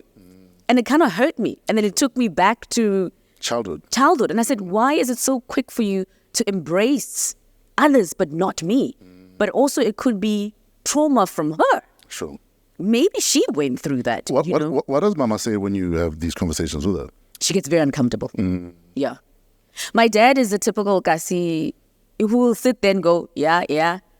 Okay, I don't understand what you're saying, but whatever, man. What do you need me to do? So, Butata King. You're not grown up. You're grown up. Rato, you've got everything. What do you want? What are you complaining about? There's absolutely not. I haven't worked in years. There's nothing I can do for you now, But with my mom, I think a lot of black parents, our generation, don't really understand the importance of therapy because when you start speaking about therapy, it's like, Sure. that maybe she doesn't want to talk about or she doesn't want to discover because sometimes you don't know that you were hurt. You don't open the door and find out. Exactly. So, and it's funny because she's a nurse and she's actually retiring this month. I'm so happy. Yeah, I've been pushing her to retire and because I'm like, brah, you don't have grandchildren. I'm your only child. Relax. Let it go. I'll take care of things for you. Exactly. If I need to. Exactly. But, yeah. Speaking of Ma, I've actually never spoken about my mom like that. It's crazy. But you decided to quit a paying job at an airline to pursue TV that wasn't paying. Yeah. But your mom only finds out when they're coming to repossess your car. What conversation did you have with Ma when this is happening? Disappointment once, all over again. Yeah. Why would you make such a stupid decision? And the conversations then, I don't think she was aware, but it took me back to a high school that, here I am, But I think then because I had grown a bit, I knew exactly what I wanted to do. And at that age, I think it's going to work. I hope it works. If it doesn't, then I'll go back to aviation. Sure. Which I thought I loved, but I actually didn't. Which goes back to, I only fell in love with aviation because my family, my parents, loved this girl in Diepkloof called Tumi, who was an air hostess. And every time she walked up and down the streets with a trolley bag, the way they would watch her and embrace her and praise her like in awe. And I was sitting there going, yeah. So this is what I need to do. This is what I need to do. For my parents to look at me like that. Exactly. So I did that. And often as kids, we do that. Yeah. Just to, I'll give an example. Yeah. I wasn't always a chubby kid. But in grade 2, grade 3, my cousin who was older than me that I looked up to thought it was so funny that when I walk, my thighs trembled. Ooh. It's like for him, it was like, oh, wow, Yeah. So I thought, oh, okay, let me eat more and gain. I literally gained weight because I thought my cousin thought I looked cool, chubby. Same thing with me. Remember, I was skinny all my life. Yeah. I started taking all these pills to gain weight because I wanted to impress other people because people were constantly mocking me, you're too skinny. My family was saying to me, Rato, you're getting old now. You can't be this skinny all your life. You need to start looking like a woman, a grown woman. So, so that's what happened with my mom. That's how I got into aviation, only to actually discover later. Sorry, I stutter a bit, and a lot of people are not aware of that, so pardon me. So, got into aviation, and I realized, I hate this thing. So monotonous. Every day, same thing over and over.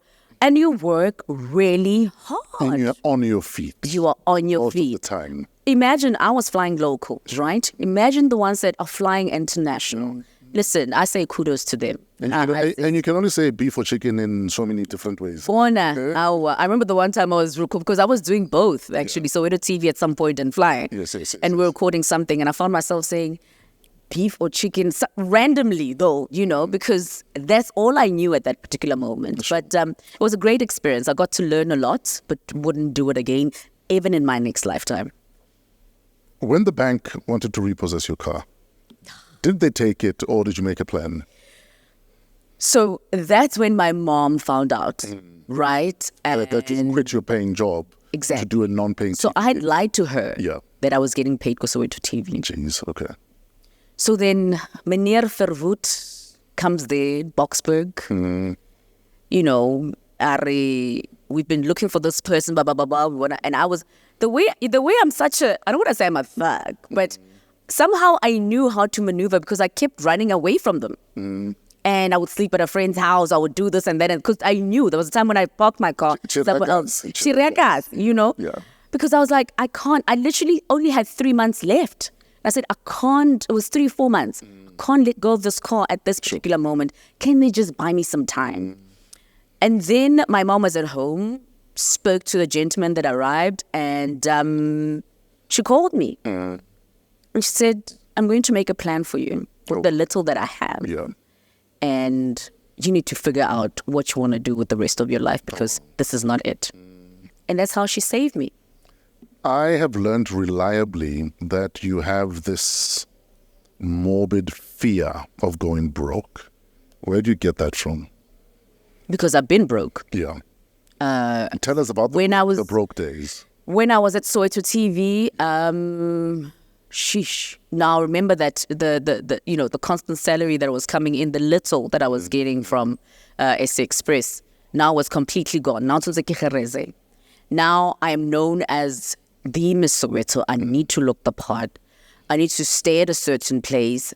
I need to go hang out at certain places. And it was tough.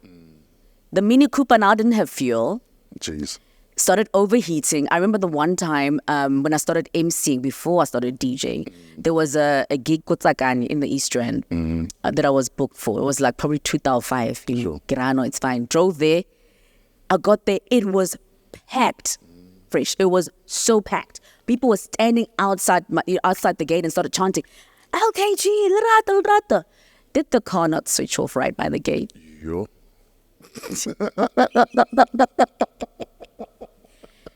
Yeah, that was probably the most embarrassing moment of my life. Because now everyone is waiting for you to drive in. Yeah, no bullshit. And now you have portrayed yourself, whether directly or indirectly, as this person who has it all together. Oh, she drives a Mini Cooper. Marabatse bore epic. Yeah. E presiseka prit inside, right? They don't know hore sita ko morao e chile. My gosh. Oh, wow. That's another story for another time, But, man, and then I got out and people started laughing. Oh, wow. Because now I got out and you could see, no, she didn't park she's not parking at the gate because now she's blocking traffic. The car is stuck. The car is stuck. Now I have to call a tow truck, which I can't afford. And now everyone is like, yeah, when I'm a celebrity, what. But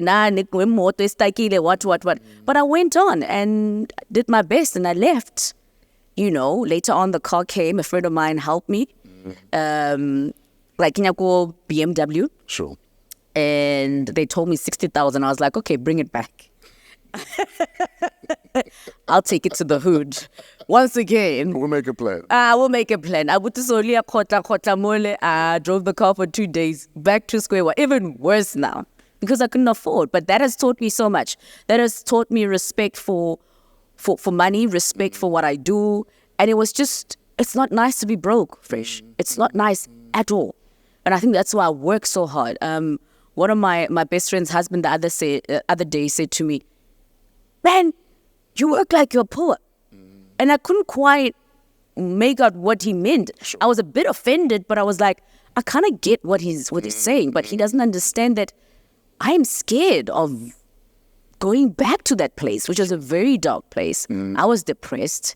There was a time when I stayed Limajita, because I wanted to prove to my parents that, listen, I can be independent. So I moved out of home, lied to them again that I had found a place that they had not seen.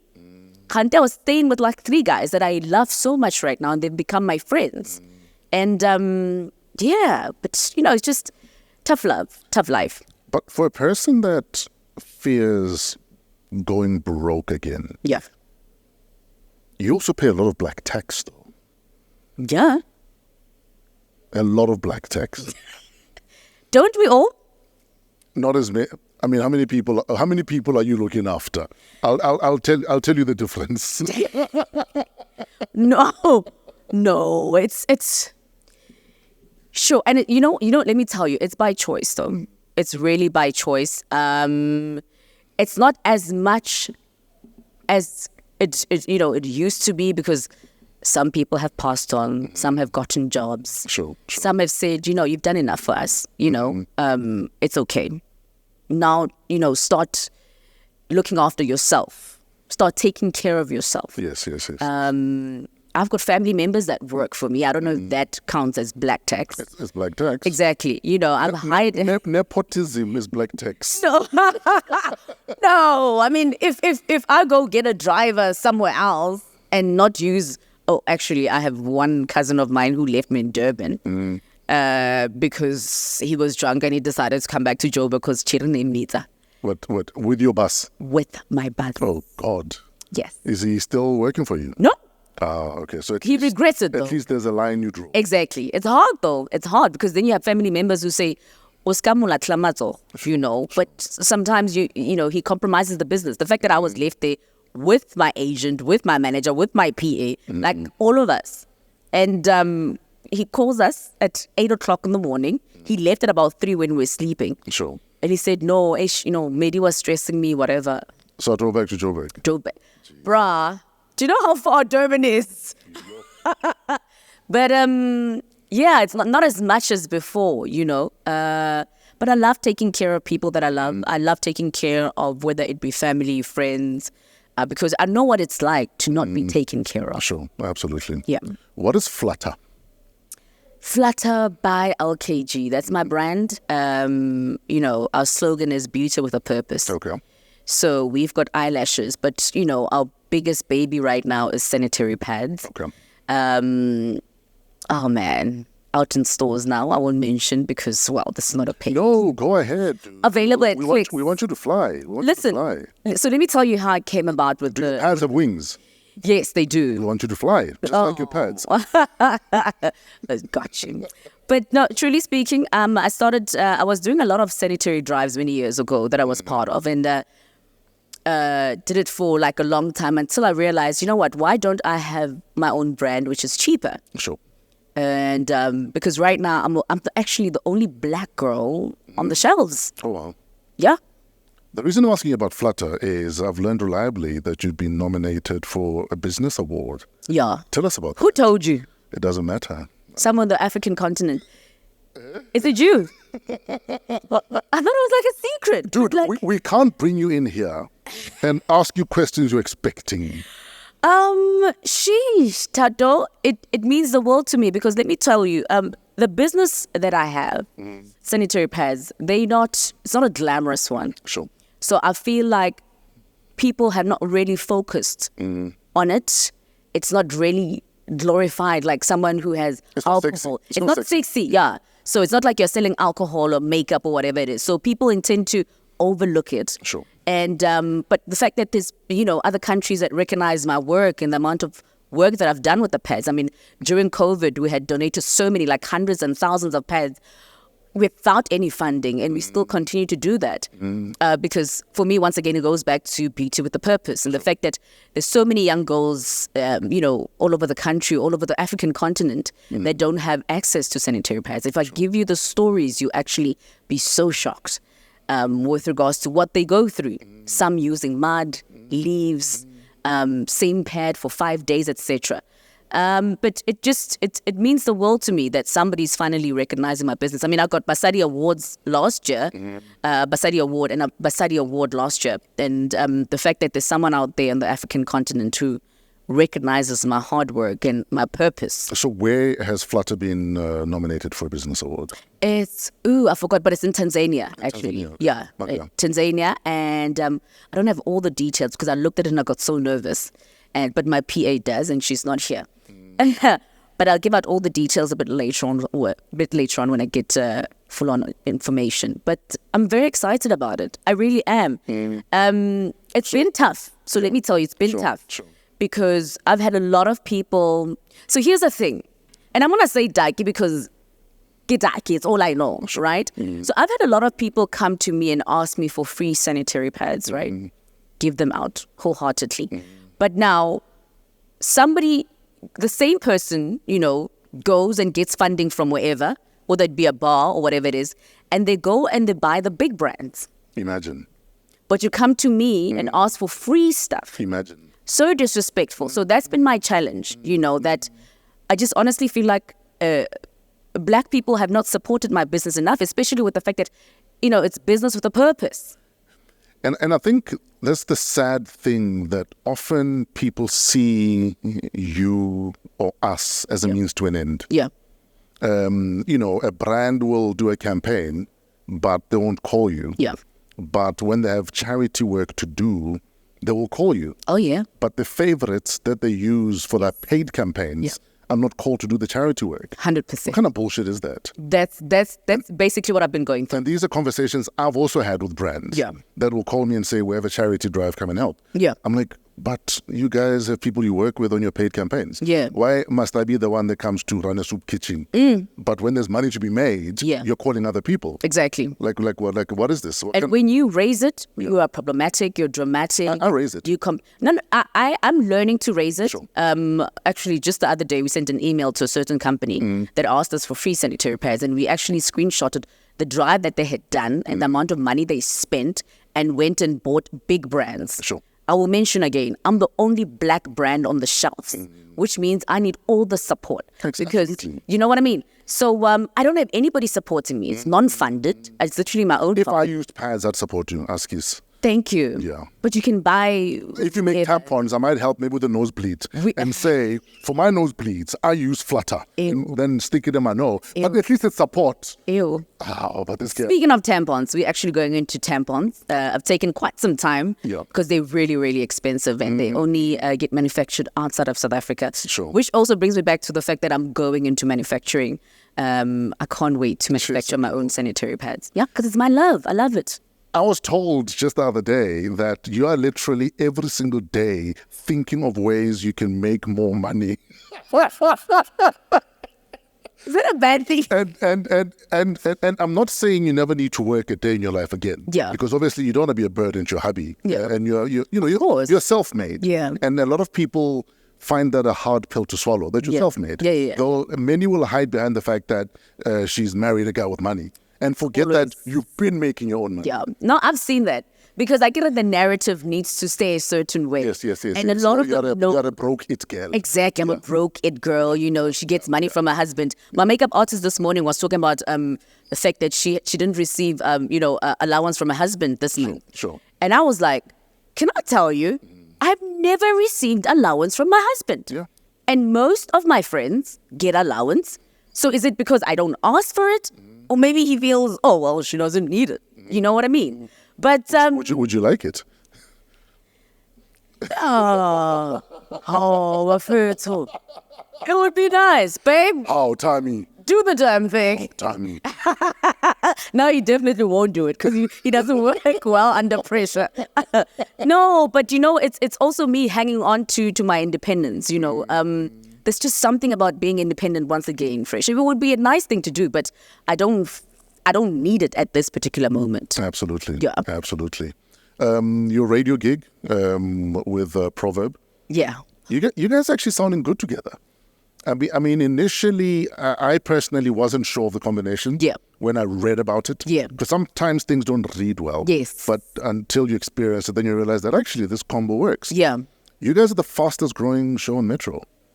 We are. And I think you're the biggest midday show on Metro right now. Yeah. For those that didn't know. And then revenue. And for those that didn't know. Yeah. This show is growing so fast. And revenue. They can't keep up. And revenue. Yeah, which was sheesh. Tell us about that feeling. Oh, you no, found man. out. I mean, I was in a meeting with Gina, and Yeah. Gina said, listen, we doing this whole thing where we're pairing everybody up. We're going to see if it's going to work, etc. And I said, great. And they said, proverb. And I said, idols? Proverb? Rap, Like, ladies and gents, you know, that proverb. Yeah. Ish, we are two different people. Is you going to get my jokes, etc. But because of the good things I had heard about him, Sure. I was actually excited. And the fact that I love him as a presenter, a host. And the first 2-3 months, it was a bit uncomfortable because we're trying to find each other and you're not trying to step on each other's toes because he found me there when I was doing the midday link up alone, you know. But, you know, we made a decision to actually just let it flow. Sure. We will find each other. And let me tell you, he is probably the best co-host I've had. No, Proverb is an incredible mind. Yo. And because he's an incredible mind, Yeah. there's nothing he can't do. Yes. Like literally there's nothing he can't do. Absolutely. Because he's an incredible mind. Yeah. And let me tell you, he's very content Yeah. with wherever he is, with his position. Sure. He's not competitive, which I had experienced in the past. Yeah, he's Because not there to prove himself. Do you know what I mean? He's there, you know, he'll say, LKG, now he calls me mother. Mama, come, let's rock. You know what I mean? That I appreciate. And I get to learn so much about him. I learned so much about him, about property, about business. Is the time up? So apparently we're Yeah. talking for too long. Okay, we're finishing. We are nearly done. We're nearly done. Well, our next guest is... Wait. Am I late for radio? What's the time? You're almost late. No, you're not late for radio, but you're almost late for radio. Oh, okay. Let me see. What's the time there? It's 10:53. 10:53. No, I start radio at 12. But I know, you know, you've got another guest coming up. Yeah. But, you know, it's a synergy and, you know, so effortless. We actually really, truly love each other. He loves you so much. I know. Oh. No, he tells me all Why the did you time. have to burst? Yeah, no, I thought it was going to be like a surprise or something. No, but he loves you. He respects you. He speaks so well of you. He, like, you're like, it might be a bit of an exaggeration, but this is what I say to him all the time. You are like a god to him. And he appreciates what you have done. And that's one thing I love about Proverb. Anam pride. Sure. If you've done something great for him, if you've helped him somehow. He knows where he's from. Exactly. And he never tries to hide it. No, he never Or to does. dilute it. Or No. to downplay it. Exactly. Yeah. He will tell you, listen, man, everybody else can fuck off. Just leave Fresh alone. Do you know what I mean? So I love that also. But he's really great. Nah, he's my dude. Yeah. Yeah. I know. And you're my dude. You're my dude. I was 5-6 years ago, and then you put a wall around yourself because everyone else is attacking you. Can I tell you that I've always wanted to speak about this? Yeah. I felt betrayed by you. I'm listening. So when I started DJing, let me tell you why. When I started DJing professionally, there was this whole thing of people started, you know, commenting, making fun of it, whatever. And Euphonic, who is my friend, started making fun of me on social media. Now, recruiting people who did not want me to do this, he was doing it for fun. It was banter. For him, it was banter. For him, it was banter, but he did not realize the amount of damage he was. I've never told him. But that's the because problem. That's why. And you guys relate in such a way that you could have picked up the phone and said, Temba, I know. stop it. Yeah.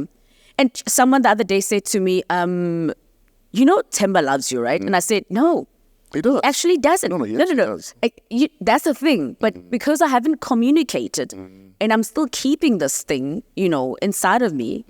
So I felt, because you guys were inseparable and you are inseparable, I thought, okay, it means you that thought I'm Fresh, in on it. Fresh is also in on it. He's inheriting this. Oh, wow. But I go and I speak to Fresh about how much I want this to work, how much I love this thing. And then he lets you, why is Fresh not calling out Euphonic? Okay, I hear you. Do you know what I mean?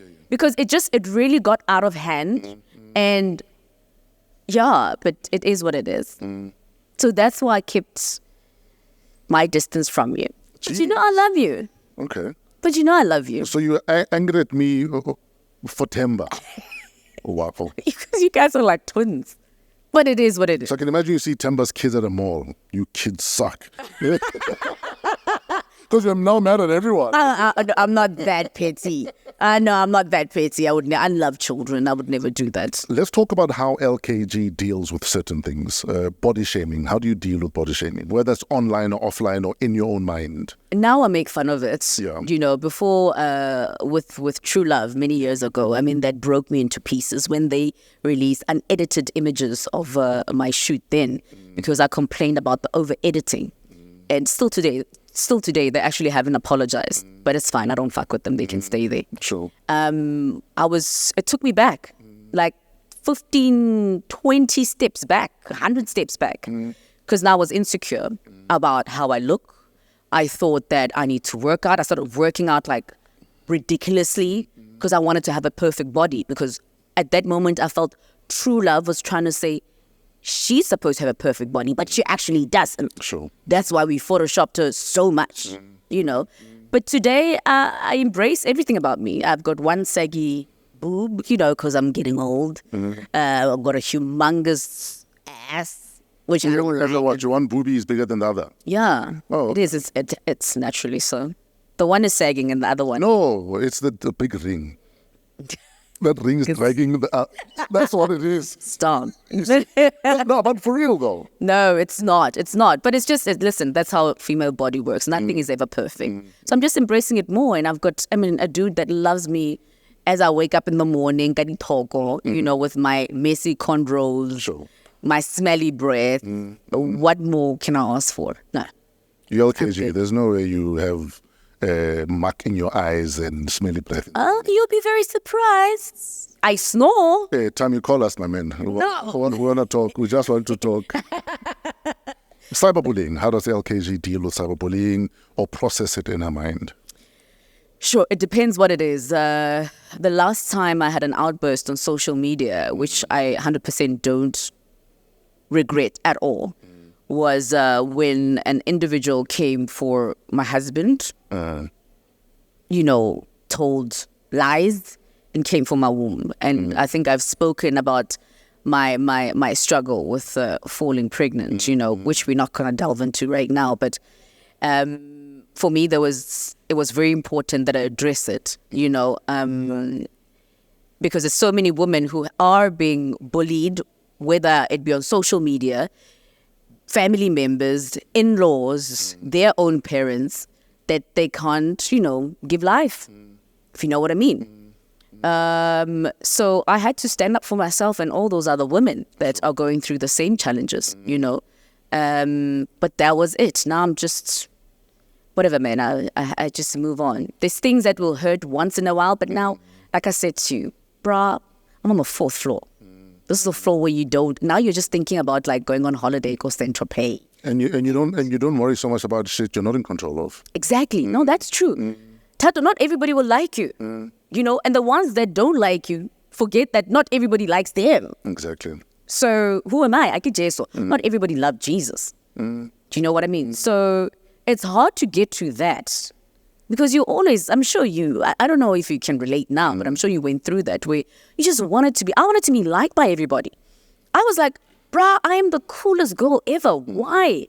To a point where I used to think, a curse. And I went to consult. Because I said, I don't understand because I've never done anyone wrong. Do you know? So what did the Sangoma say when you consulted? No, hey. Who said it was a Sangoma? Who did you consult? No. Or you went straight to a witch? Man, you know my family's from Limps. You know how we do. Joking. No, I mean they spoke about generational curse. I've inherited something that happened in my past life, which I still don't get. Sure. Because now I don't know how to break it if it is that. But it's maybe simply I'm a sacrificial lamb. People need to see me as someone that they can take out their anger on. You know, there's people in the industry that are fully loved, and there are those that are just hated for the reason. For whatever reason it is. Whatever reason it is.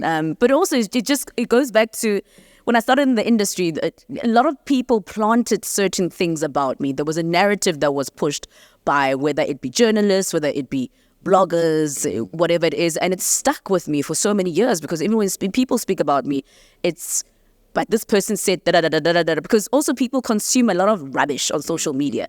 Once they read hore, Tato o jile tonki. That's all they're running with. They're not going to come and ask Tato o jile tonki na. That's all they're running with. As in eat. Yeah. Not rock. Ew. No, that's what I was trying to say. But you get what I'm saying, you know, which is really unfortunate, but it comes with the industry. So now I'm just learning to just go with it. Sexism and gender inequality. How does LKG deal with that? Whoa. How do I deal with it? I mean, touching on my DJing, it's very evident, it's still there. We still have a long way to go. Radio, which is still very much male dominated. That's why you have males on drive, you know, whether it be breakfast or afternoon. We still have a long way to go. I mean, there's a shift, but it's a very slow shift, especially with broadcasting. We see it happening there. Anel is sitting on breakfast. Tando is on afternoon drive. And I feel like Metro also is slowly but surely getting there. All the other SABC radio stations. Twasa is on afternoon or breakfast somewhere there. Azani was on Metro breakfast back in 2003, 4. So, you know. Really? I didn't know that. No, Azza was on breakfast at Metro about 2003, 2004. Yeah. I thought she was doing Kuto's slot. No, she was on breakfast. Yeah. We're slowly but surely getting there. You know, even with DJing, you see remarks being made here and there about female DJs, whatever. Listen, it's really honestly as women, it's our responsibility to start making that shift, be a bit more aggressive about, you know, what we want, how we want to be treated, how we want to be spoken about. It's really honestly our responsibility. I think my advice also to women in the industry is stop trying to be the best woman on radio. Yeah. And start wanting to be the best person on radio. Baby. That mind shift might also have people change how they listen to you because you've also shifted how you view yourself. Yes. We know you're a woman. It's clear already. 100%. We can tell. Yeah. Now, why don't you want to be the best in the industry versus being the best woman in the industry? Yeah. We don't give a fuck whether you're a woman or not, or how you identify, or what your pronouns are. Exactly. Whether you are them, she, it, or whatever it is. Yeah. Just want to be the best and work towards that. I love that. And people can only ignore the best for so long before they realize that, oh shit, we're sleeping on someone. We're sleeping on something that we need to unleash before someone else does. Yeah. So that's my advice to you and other women in the industry. Let me tell you, I used to think like that, even with DJing, best female, best, because now you start isolating yourself. Exactly. You know, so people will look for problems, will look for differences. I respect that. I absolutely just walk in and kick ass. Yeah. Yeah. Just walk in and kick ass. And you do that. I mean, you rock a crowd unlike most people in the industry. Yeah. Because I've seen you rocking a crowd. Yeah. Because I love what I do, Tato. I love what I do. It's been tough getting to where I am today, whether it be radio, whether it be television, whether it be DJing overall. But I'm here. Are we out of time, guys? Yes, we are. You're She's even rolling her eyes. We're going to start putting a picture up so people know who's rolling their eyes. Are you really rolling your eyes? I'll walk off set and delete there so that you don't have anything. Oh, no, it's on the server already. It's ready to go. Oh, that's my guy. I know you didn't really want to touch on the babies issue, but I'm framing it like this because for me, it was a trigger as someone who's been a part of a miscarriage. Because I don't want to say I suffered a miscarriage because I was in carrying. Yeah. You know what I mean? But for instance, your relationship with, you've got this brilliant business, Flutter, where you're making sanitary pads.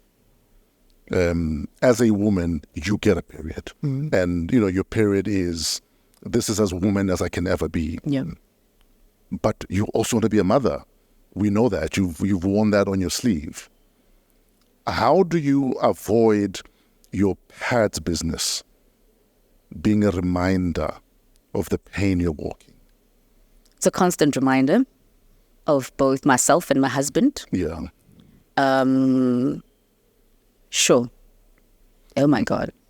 While you think about it, I'll tell you why I'm asking you this, because I remember about 12 years ago, No, about 11 years ago, we had a miscarriage. And then we tried for 3 years. So for me, every period was a reminder that, fuck, we failed again. Fucking, we failed again. And then we gave up. Yeah. And the little man was like, no, sorry, I was not ready. Yeah. And then he showed up. Yeah. But so for me, a period was a reminder that, fuck. Yeah. You know what I mean? That's how I see it. And you have people saying, but, a period means you still have a chance. For me, it's a constant reminder. For my husband, it's a constant. I mean, he might not say it, but I see the disappointment every time I say, oh, I just got my periods today, because he desperately yearns for a child, the both of us. We are currently, trying other options, but it's really not easy. For what's other options? Why'd you make it sound like that? No, Kyabuza, not in a bad way. See, that's why I don't want to come here, because I'm not supposed to speak about it. Would you ever look at a surrogate? So, because you're my guy. So we've been on that journey. The past year, we lost our first surrogate. Jeez. Which is really painful for us. She just decided, she changed her mind, and which set me back also, because then the disappointment. Sure. But not blaming her for anything. I mean, she had her own reason why. But I mean, would fly her. She was from Durban. Would fly her to Joburg to go for tests, for checkup, and etc. And some way she just changed her mind. And this is what a lot of people that are going through, the surrogacy journey don't speak about. It's a very painful, very exhausting journey. You go on IVF, and they constantly have to check your eggs. Mine have been giving me problems, which makes me feel like a failure again, constantly feel like I'm not winning with anything. But I'm really hopeful, and so is my husband, that we'll have our baby. We're going to have our son. And you'll enjoy practicing. Oh, absolutely. We'll practice every day. We practice every day. Why are you shaking your head? Look at him. Oh, you don't practice? You don't practice? There might be many things in your household, but Ntala is not one of them. No, definitely not. Starvation is not one of them. No. But it's really tough. And I'm in the process of actually documenting the entire journey. So I think you should. You have a story to tell, and there's a lot of people walking that journey, that story, that might appreciate the fact that you're holding the hand and saying, don't worry, you're not alone. 100%. There's a lot of us going through this shit. 100%. And what a lot of people don't realize is most people that actually carry full term are probably lucky, because most people actually lose their pregnancy. Yes. Like a lot of people lose their pregnancy. We don't speak about it. It's frowned upon. It's never spoken. I remember the first time I spoke about my first miscarriage, and my family was a bit uncomfortable, and they were saying, are you sure you want to put it It's your laundry. Why is it out there? Yeah, it's your laundry. Why is it out there? Now we don't know what caused it. And if you are being bewitched, people feel, whoever that, bewitched you is feeling like they succeeded. Or, it's. But now times are changing, and my family's starting to understand that I'm very open about this conversation, because I get thousands of emails from women who have miscarried, who are struggling to fall pregnant, who are in marriages and don't know how to deal with it, who are currently going through divorces because, their husbands are just, you can't give me what I want. Because a lot of times you go in a marriage and a guy will say, listen, babe, we are in this together. Whether we have a child or not, it's okay. And the weird thing is, it's always the woman's fault. No, of course, yeah. It's always the woman's fault that we're not falling pregnant. And I remember when we were trying to fall pregnant, we went for tests, and they found out that my soldiers are lazy. Yes. Apparently my soldiers were sitting, sipping on margarita, saying, where are we going, guys? Yes. we didn't know there's an egg. But you see, men don't speak about that because it is somehow embarrassing, or it's not supposed to be happening. You talk about because it. we are the carriers. It's our responsibility. It's our failure, etc. It happens. It definitely, the stories I've heard, definitely. The only problem I had with us walking the journey of testing and everything was because you're testing, now you must go into a room with a bunch of magazines 100%. and deliver a specimen. So I was in this room, I was like, am I this guy?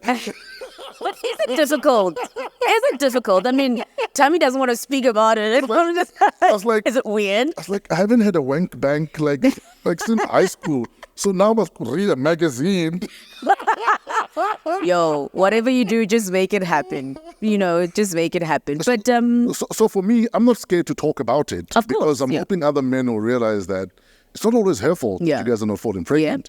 And until you've both done tests, it's both your faults. Yes. And even if it's one of yours fault, if we can fix it and have a medical intervention, let's go that route. Yeah. But let's walk it together. You can either have it build you as a couple, or have it actually rip your marriage apart. 100%. I mean, the first time we both went for tests together, Did you also take a magazine? Yeah, he did. He doesn't want to talk about it though, which is so random because I keep asking, so why Gana? And then and he's like, don't ask more people for info. Yeah, no, he doesn't like talking about it. But I mean, we both did tests, and before we got our results, he said to me, you mustn't think that if something goes wrong, it's you. Yeah. There's a huge possibility that it could be me also. Absolutely. So, I'm in this with you. Listen, man, I could talk to you like the whole day. I know. But I know you have a radio show to get to. Yes. And we have another guest to get to. But I just wanted to thank you for being a beacon of hope and light for so many women out there. Thank you. A lot of little girls don't know that you can have it all. Yeah. You can work hard, have your dream job, find your dream hobby, and enjoy your own money, and not get a girlfriend allowance, and still buy all the things you want to buy for yourself. 100%. You can have it all, and I think you're a prime example of, until I have it all, I will work hard enough to get it all. I think you're the perfect example of that. So I just wanted to thank you for that. You inspire even me. And keep kicking ass, dude. Thank you. You kick ass, and my nephew will arrive one day. I have hope. Oh, and don't do that to me. I know I can't afford to have him have a Valentine's concert once he's arrived. But I'll go to the crazy store and buy him something for like $50. Only crazy store.